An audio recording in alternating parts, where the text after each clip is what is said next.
네, 여러분 반갑습니다. 오늘은 방등경 강경 제99일째 되는 날입니다. 날씨가 매우 덥습니다. 오늘은 8월 11일 1월이죠. 지금 우리가 공부하고 있는 부분은 방등경 제3품 본효품이 됩니다. 자, 본효품 6권에 해당하는데 세종께서 법왕중에서 설법을 하시고 계시다가 번여가 말했습니다.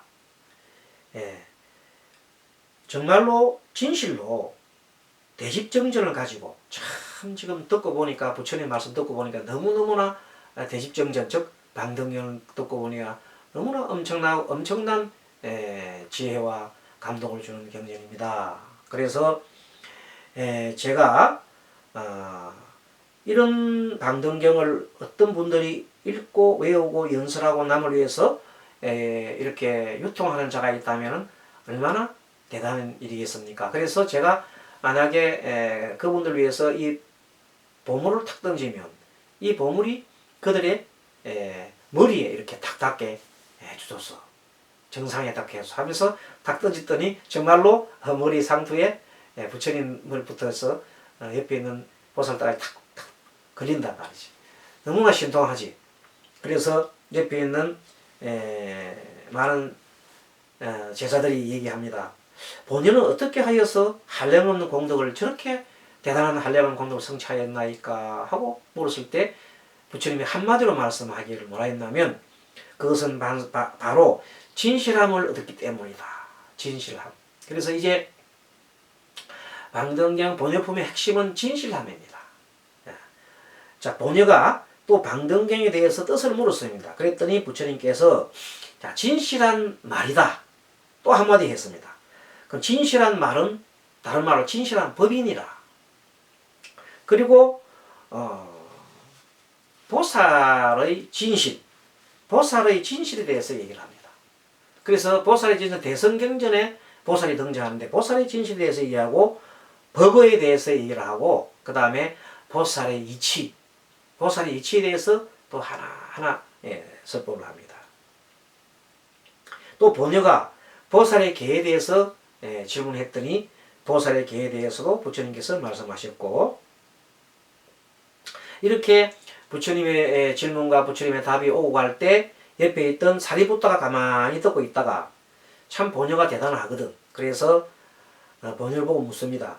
어떤 법의 마음을 성취하였기에 당신같이 본효라 합니까? 그랬습니다. 그랬을 때 본효가 이렇게 합니다. 보살의 32가지 법의 마음을 가졌기 때문에 그렇습니다 하고 보살의 32가지 법의 마음에 대해서 하나하나 이때는 누가 말합니까? 본효가 얘기합니다. 그러자 이제 사리부tta가 계속 질문합니다. 자, 사무의 지에 대해서 묻고 또 본효가 답했고 그 다음에 그렇게 하다 보니까 정말로 대단하거든. 그래서 부처님께 사리부tta가 묻습니다. 도대체 부처님, 저 본효는 전생에 도대체 어떤 시대에 어떤 부처님이 계셨을 때 어떤 행을 했기 때문에 저런 훌륭한 사람이 되었습니까? 하고 부처님께 질문했습니다. 그때 부처님께서 본효의 전생에 대해서 소상하게 말씀하시면서 한량없는 아성지 급전에 도살청과 같은 대정 깨끗한 세계가 있었으니 그 세계에 부처님이 분별견 부처님이 계셨다. 그리고 그때 정읍보왕이란 왕이 있었는데 그 왕이 부처님의 분별견 부처님의 설법과 그 다음에 모든 그런 행을 보고는 감화를 입어가지고 나도 그 부처님처럼 중생 구제를 위해서 부처가 보살의 길을 가야 되겠다고 발심을 합니다. 호리심을 냅니다. 그래서 무수한 세월을 닦아서 오늘의 본효가 되었다 하고 부처님 말씀하십니다. 그리고 이어서 본효가 부처님께 11개 질문합니다. 열의 심령이 무엇이옵니까? 또 사무의 법은 무엇이옵니까? 18불공법은 무엇입니까? 8가지 18가지 부처님만간이 가지는 그 공덕이죠. 그때 부처님께서는 여기에 대해서 자세하게 설명하면서 이 방등경 지금 현재 번역품이 중중중 길어갑니다. 번역가 질문한 거죠. 그래서 번역가 열의 30 이상에 대해도 질문합니다. 여러께서 질문 가지고 계시는 그 길상, 좋은 상호는 어떻게 해서 그렇게 나왔습니까? 물었더니 그 32가지 상이 어떻게 해서 일어나는지 인연을 하나하나 말씀하였습니다. 그 다음에 번역가 어떤 것을 법행이라 합니까? 법행 또는 범행이라 합니까? 했습니다. 그래서 그 범행에 대한 질문을 하나하나 얘기를 합니다. 자, 그리고 이제 마지막으로 사리부타가 본유에게 내가 보니까 참 그대는 참 대단하고 그런데 보살의 불태인이 있는 것 같은데 보살의 불태인이 뭐요? 하고 질문합니다. 그런데 또다시 이 여기에 대해서 본유가 하나하나 보살의 불태인에 대해서 설명을 하고 마지막으로 본유가 부처님께 말씀합니다. 대성이 뭡니까? 했더니 대성에 대해서 부처님이 자세하게 설명합니다. 그래서 방등경에서 대성이 무엇인가에 대한 내용은 방등경 번역품에 대해서 다 나옵니다. 그리고 또 본유가 질문합니다. 부처님이 대성을 빨리 얻어야 되는데 대성을 빨리 얻지 못하게 대성을 방해하는 원인은 무엇이옵니까? 했더니 그것은 32가지겠다고 말씀하시고 그 다음에 또 대성을 빨리 성취할 수 있는 법이 있습니까? 했더니 있다. 그에 대한 32가지 법도 얘기를 했습니다. 여기까지가 지난 시간까지 얘기했고 그래서 오늘은 123페이지 공부를 하는데 122페이지 맨 아래 보면 이런 말이 나옵니다. 자, 그래서 대성을 빨리 성취할 수 있는 법 32가지를 말씀하시자 범천, 제석천, 사천왕들이 부처님께 여쭈었다. 세존이시여, 여러께서 이제 이러한 한량없는 이치, 분명한 이치, 번뇌를 깨트리는 이치를 말씀하시어 여러 악마의 업을 부수고 여러 삽된 소견을 파괴하여 능히 일체의 바른 법을 가지게 하시니 저희들은 받아 지니고 읽고 외우고 베껴 쓰고 해설하겠나이다. 만일 부처님 제자로서 능히 이를 받아 지니고 읽어 배우고 널리 말한 이가 있다면 저희들이 마땅히 그를 위해서 협조하겠으며 반대로 만일 어떤 악마가 이 사람에게 방해를 하는 일을 일으킨다면 저희들이 악마를 막아내어서 그러지 못하게 하겠나이다 하고 이제 누가 얘기했습니까? 이 범천이라든지 제석천왕이라든지 사천왕들이 얘기합니다. 그래서 범천과 제석천왕과 사천왕은 실중이죠. 화엄 성중이죠. 이런 사람들은 부처님과 부처님 법을 보호하는 사람이기 때문에 당연히 이런 얘기를 하는 겁니다. 그랬더니 부처님이 얘기하십니다. 선남자야, 내가 그때 나의 여러 제자를 돕는다면은 이는 바로 나의 바른 법을 돕는 것이니 이렇게 돕는다면 법이 오래 머물게 되리라. 그렇게 얘기합니다. 그러면서 세존께서 안한다에도 말씀하셨습니다. 이제 너는 마땅히 이러한 경전을 받아 지니고 옹호하여 연설해야 한다. 만약 어떤 보살이 한량없는 것 동안 해시를 절경히 닦고 베푸는 거죠. 베푸는 것을 절경히 닦고 또 어떤 보살이 이 경전을 받아 지니고 읽어 외우며 베껴 쓰고 남을 위해 널리 연설하고 아울러 이 이치로서 남을 권하여 배우게 한다면 그 사람이 얻는 복은 누구보다도 많을 것이며 또 빨리 대성을 얻으리라. 아마 여러분들이나 지금 이 강경을 같이 함께 강경하고 있는 정인 스님도 이 경전대로 하면은 빨리 대성을 얻을 수 있을 것 같습니다. 기쁜 일이죠. 자, 세존이시여, 이 경전의 이름을 무엇이라 하며 어떻게 받아지냐 할까 하고 이제 경전에 대한 내용을 물었습니다. 그래서 부처님께서 뭐라고 하셨냐면 이 경전의 이름은 진실한 법의 뜻이다. 이 경전이 진실한 법의 뜻이다. 맨 처음에 본유한테 물었을 때도 이 방등경의 뜻을 물었을 때도 진실한 법이라고 그래요. 진실한 법이라고 그랬어요. 진실한 법. 그 다음에 진실함이다. 그 다음 비나야의 방편이다. 비나야라는 것은 계율의 방편이다. 계율. 계율을 비나야라 합니다. 비나야의 방편이다. 그다음 한량없는 보치를 성취한 발심하는 것. 지금 여기서 본효가 여러 가지 보살의 보배 같은 마음, 보치와 보배 같은 마음에 대해서 막 설명했잖아요. 그렇기 때문에 한량없는 보치를 성취 발심하는 것이다 이렇게 보는 것이고, 또 한량없는 다란이와, 이때 다란이라는 것은 말씀으로 봅니다. 부처님 말씀, 다란이. 부처님의 진실한 말씀을 다란이라고 보면 됩니다. 그 다음에 심력. 심력에 대한 거 분명히 아까 나왔잖아요. 그 다음에 사무의 사. 사무의 사. 그 다음 법칙. 그 다음에 보살 마하살의 불태전인. 아까 공부했잖아요. 그리고 널리 말하는 대성. 대성에 대한 것도 공부했잖아요. 본효의 물음이라 한다. 그게 이 모든 것을 다 포함되어 있어요.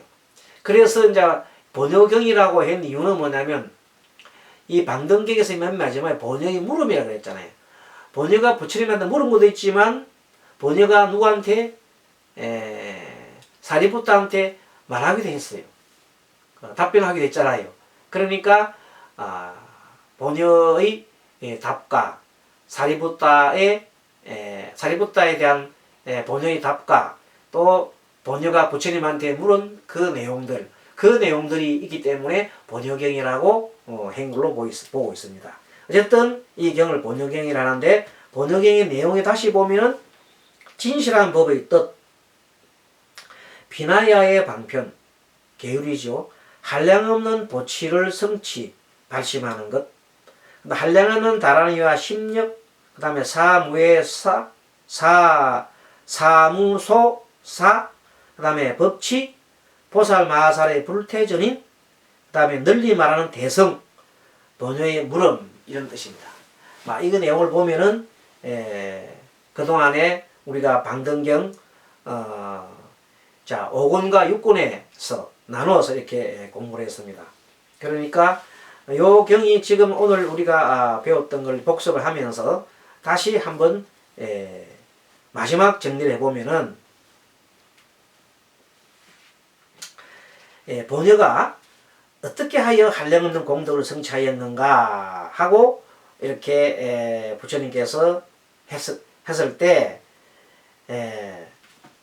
본효는 어떻게 한량없는 공덕을 성취하였습니까 하고 주변 제자들 물었죠. 그때 어떻게 했습니까? 진실함을 얻었다 그랬고, 또 방등경의 뜻을 물었을 때, 본효가 물었을 때 부처님께서 진실한 말이다, 진실한 법이다, 보살의 진실이다, 법의다, 보살의 이치다, 그렇게 얘기했습니다.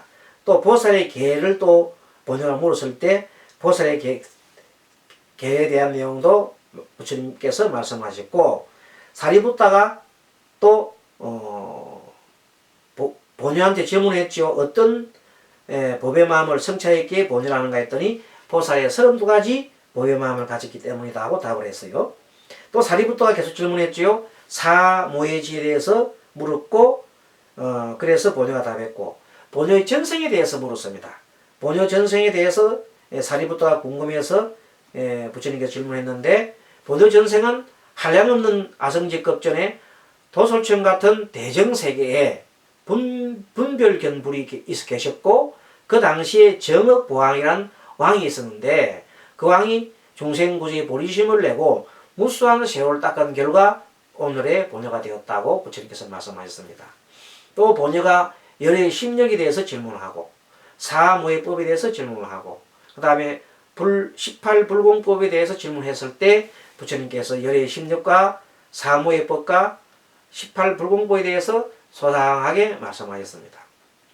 그리고 열의 30 이상은 어떤 인연으로 성취하였는가 했을 때 열의 30 이상에 대해서도 하나하나 조목조목 말씀하시고, 또 본효가 범행이 무언가 했더니 범행에 대한 말씀도 잘 하셨습니다. 이제는 사리부타가 본효한테 또 물었습니다.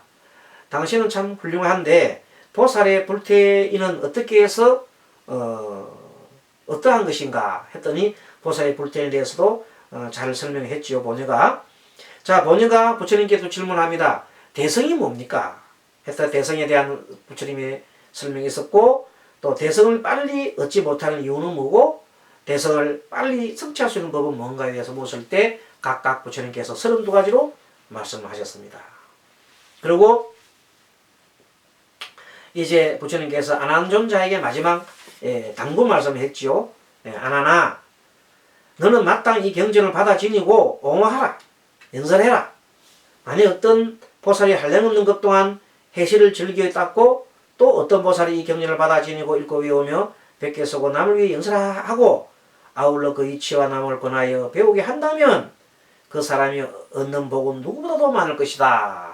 그래서 스님이나 우리 이 방등경 공부하는 우리 불자님들도 한량없는 복을 지을 것이다. 이렇게 보면 되겠습니다.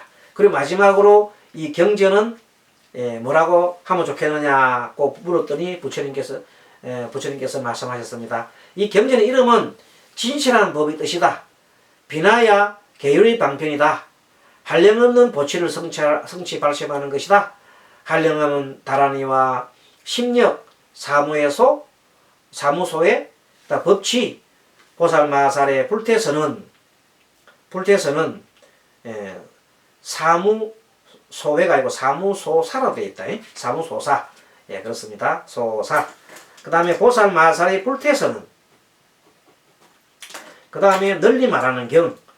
마지막 끝날 때 번뇌에 물은 경. 그래서 번뇌가 뭐 묻는 것만 있는 게 아니죠. 답하는 것도 있었죠. 아무튼 그래서 번뇌가 중심이 되기 때문에 번뇌경이라고 했습니다. 자, 여기까지 여러분들 강의 잘 들으셨지요. 요즘은 연일 우리가 그 일본과 한국과 사이에 무역 관계에서 이렇게 일어나는데 사실 무역만 문제가 아닙니다.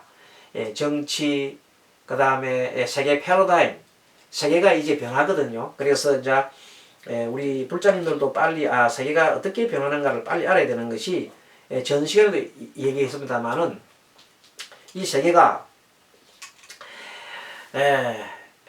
이제 미국 중심의 자유무역주의 가트 체제가 이제 거의 이제 막을 내립니다. 가트 체제가 막을 내리고 왜 그러냐면 가트는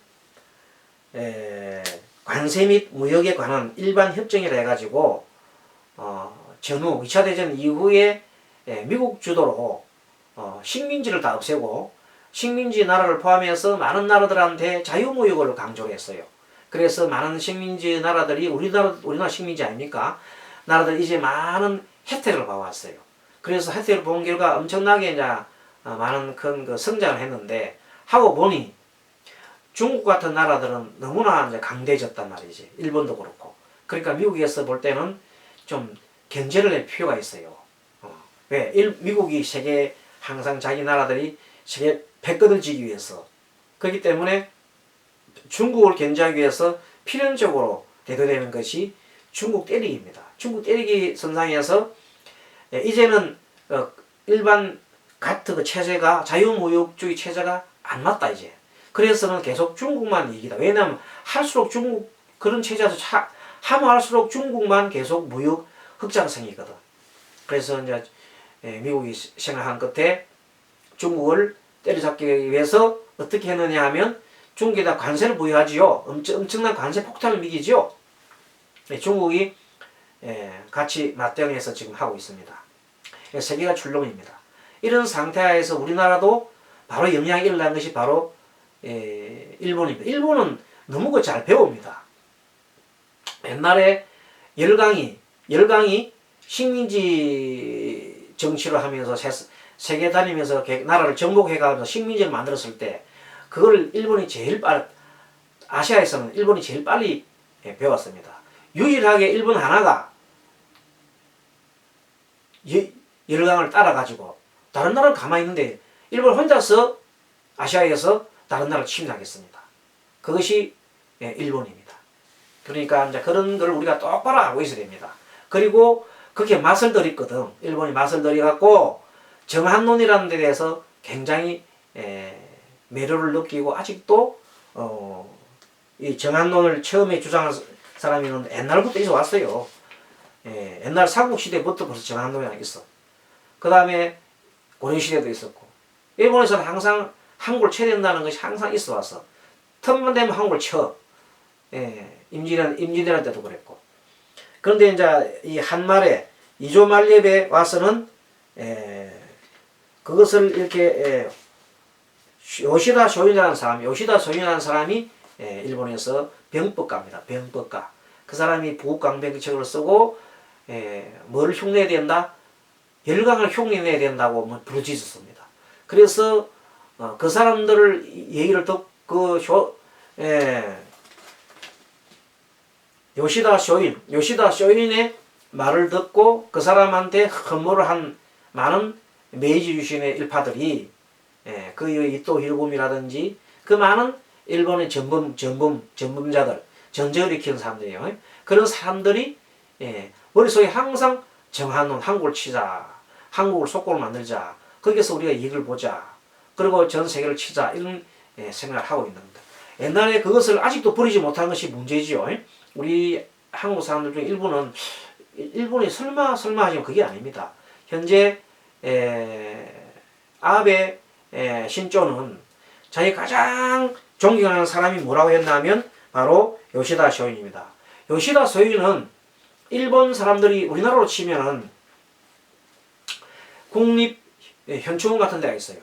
그런 데다가 제일호로 모신 것이 바로 요시다 쇼인입니다. 여러분 무섭죠? 요시다 쇼인을 제1호로 모셔놨습니다. 그리고 그분한테 절하면서 가장 그 사람을 존경하는, 우리나라 치면 이수지 장군이라든지 뭐 이런 사람이에요. 그 제일 존경하는 사람으로 지금 아베 신조가 공공연하게 이해하고 있습니다. 그게 뭐냐면 한국 침략하는 거거든요. 그래서 지금 현재 일본은 그 나가는 방향이 딱 정해져 있습니다. 일본은 갈 수밖에 없어요. 일본이 가는 방향은 딱 정해져 있어요. 지금 현재 있는 그 우익들이 가고자 하는 방향은 바로 뭐냐면 헌법을 고치는 겁니다. 우리도 이제 전쟁하겠다.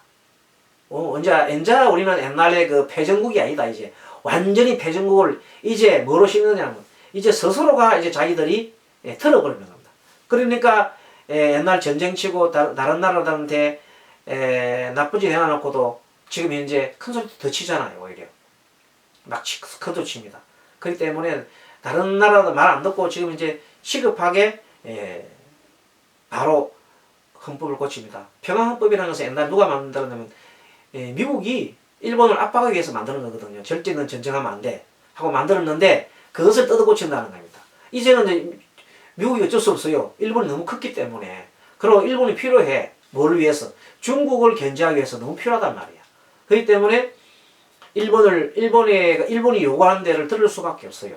그럼 일본이 커지면서 군사를 강화시키면 중국을 상대를 하잖아요. 그럼 자연스럽게 한국이 일본의 영향권에 들게 되어 있습니다. 지금 같은 체제라면, 그래서 한국에서도 지금 같은 체제에서 벗어나기 위해서 한국이 준비를 해야 됩니다.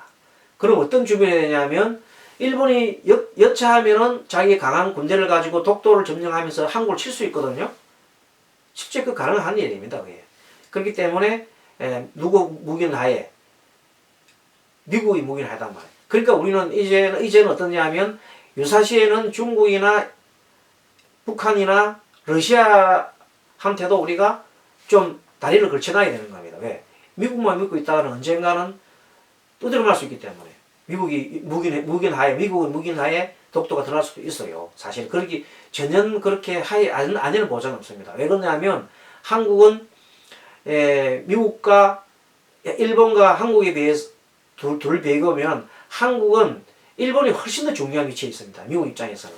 그렇기 때문에 이런 기회로 우리는 새로운 패러다임을 가지고 한국과 북한이 서로가 힘을 합칠 수 있는 그런 현재 그런 상황에 와 있어요. 빨리 올지는 모르지만은 그런 상황이 여건이 지금 일본이 재무장하면서 한국을 겁박을 한다면은 그럴 수밖에 없어요. 지금 현재 상황이. 우리도 살아야 되니까. 그러되면은 미국인도 어쩔 수 없단 말이야. 그러니까 그럴 때 대비해서 한국은 북한과 적대 관계를 계속하지면 안 돼요. 북한과도 서로가 이렇게 우호 관계를 가지고 더구나 중국도 마찬가지고 러시아도 우리가 좋은 관계를 유지하고 있어야 됩니다. 그래야 무슨 유서 상황이 왔을 때 도움을 요청하든지 하지. 그러니까 무조건 미국하고 믿고 있다가는 미국의 입김 하에, 미국의 무기는 하에 이런 일이 벌어질 수가 있습니다. 그것이 그렇게 가도록 노력하는 것이 바로 누구냐면 아베 신조의 전략이라고 볼 수 있죠. 예, 그렇게 하기 때문에 한국 사람들이 그걸 빨리 눈치를 채고 옛날처럼 나라를 빼앗기는 그런 일을 당하지 않기를 갖다가 우리가 해야 합니다. 그러기 위해서는 무엇보다도 국력을 튼튼하기 위해서는 우리 남한내라서도 남한내에 있는 사람들이라도 힘을 똘똘 뭉쳐야 됩니다. 그래가지고 그 일본이 공격해올 것을 항상 대비를 하고 있어요. 경제적으로 공격해오든 군사적으로 해오든 어떻게 해오든 간에 대비를 해야 됩니다. 그것이 우리가 살 길입니다. 잘 들었습니까? 너무 겁낼 거 없어요. 옛날만큼 한국에 우리가 옛날에 일제 침략받을 당시에 그 나약한 그 나라는 아닙니다. 우리도 세계적으로 경제가 지금 12위권 들고 군사력도 만만치 않습니다. 그렇기 때문에 일본도 뭐 함부로 이렇게 할 수는 없습니다. 하지만 그래도 세상 일은 모르는 겁니다. 준비를 하고 있어야 되는 겁니다. 자, 오늘 강의 잘 들었습니까? 요새 며칠 동안 스님이 시사에 대한 관련된 얘기를 많이 했지요. 그것은 어쩔 수 없습니다. 우리도 국민이기 때문에 우리 나라의 스님들도 예전에 그 임진왜란 일 당시에 사명 대사가 또 서산대사님을 보호해 위시 서산대사가 그 당시에는 성병의 총대장이었어요. 자, 총대장인 도습 총대장 했지요. 그래서 성병을 지휘하고 실질적으로 사명대사는 성병을 이끌고 많이 전투에 참석하고 마지막 강화조약까지 가서 일본에서 많은 우리 그 포로들 백성들을 많이 한국으로 조선으로 이렇게 돌아오게 했습니다.